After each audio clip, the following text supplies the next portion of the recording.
Vamos conversar com o Dr. Rubens Teixeira, que você conhece sobejamente. Ele é doutor em economia, engenheiro e advogado. Muito bom dia, meu caro Dr. Rubens Teixeira. Bom dia, Fernando Sérgio. Bom dia aos queridos ouvintes da Super Rádio Tupi. Mas, meu caro Dr. Rubens Teixeira, estamos chegando aí ao final do ano, e o final do ano com alguma turbulência, né?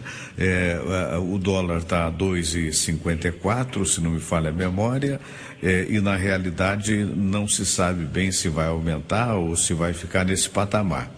Eu gostaria de saber, com o seu conhecimento, notadamente de economia, com a sua sabedoria, exatamente o que a gente poderia aconselhar aos nossos ouvintes com a proximidade das festas, né? Que normalmente nessa época, evidentemente, as pessoas economizam um pouquinho para gastar, não é? Ou na verdade, acabam fazendo dívidas um pouco maiores do que as suas possibilidades.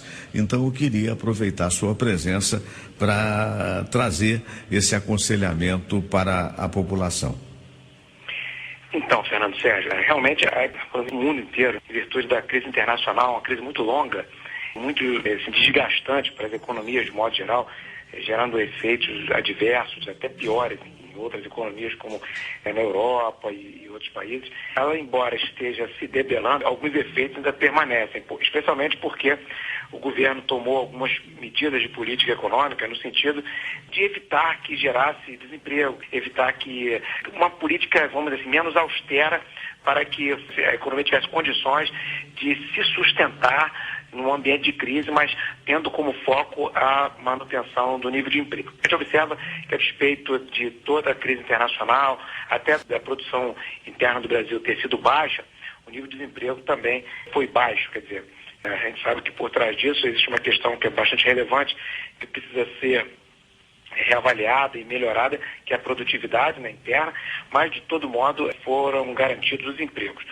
Agora, a economia já nessa reta final do ano tem dado alguns sinais de melhora, mas ainda, em virtude das circunstâncias do cenário, sinais tímidos. Então, há uma perspectiva de que o aumento de vendas para o Natal desse ano seja menor do que o que houve o ano passado. E o comércio, de modo geral, a economia vive de expectativas.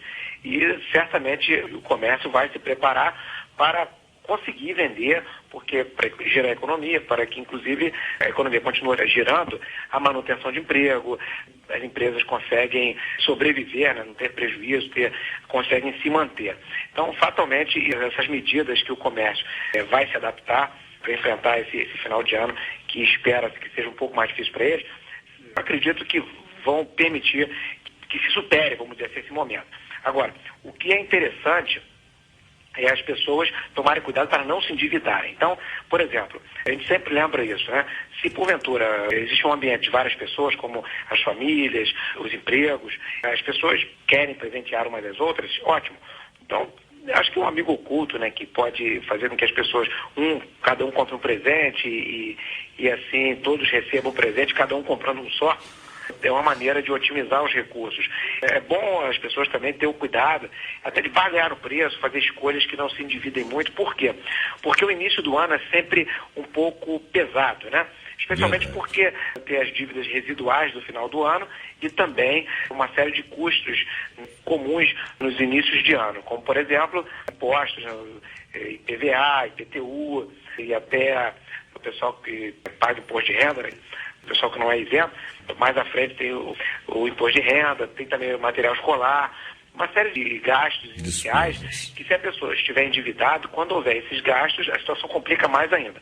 Então, o ideal é que haja aí uma prudência para que não se exagere e se aproveite, inclusive, os recursos advindos do 13º salário para o pagamento de dívidas e que se reduza as dívidas e comece um ano aí com mais tranquilidade. Essa seria a minha orientação para os nossos queridos ouvintes aí que estão na dúvida de como proceder no final do ano. Perfeito, e vamos torcer por dias melhores, com certeza. Meu caro Dr. Rubens, muito obrigado. Grande abraço, meu amigo. Um grande abraço a você, Fernando Sérgio, e aos ouvintes da Super Rádio Tupi.